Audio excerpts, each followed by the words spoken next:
Okay, this is a trade that I had on Tesla this morning. This is a call, an option call on Tesla. Come in at about 7:15 on a call, and I'm watching it, and I've got the 1 minute and the 5 minute off to the left, as you can see.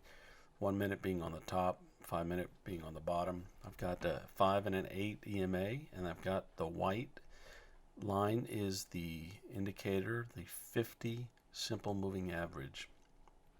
And this is what I use. So kind of just watching it right now, kind of just looking at where it's gonna step over, and right now I'm looking at that level right there, as you can see on the 1 minute chart. If it crosses that, which it did, hopefully it supports there. And I'm just kind of just patiently watching. I'm up about $7 right now. Not much, but small account, so I'm not looking at making millions on this one trade, just little base hits all the way. That's the name of the game.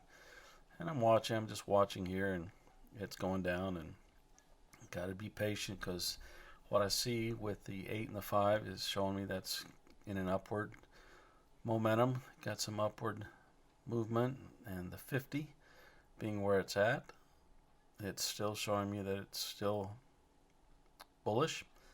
But I got to be patient, because I don't want to panic out and see that red candle in the 1 minute and then scare me out and stop myself out and then miss out on a little bite here.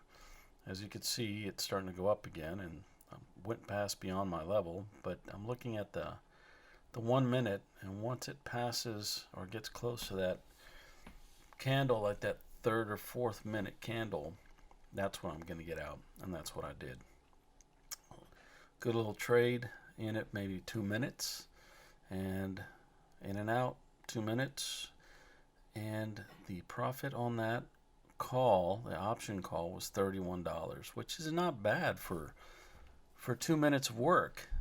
And speaking of work, I had to go to work, so done deal. Made $31 out the door.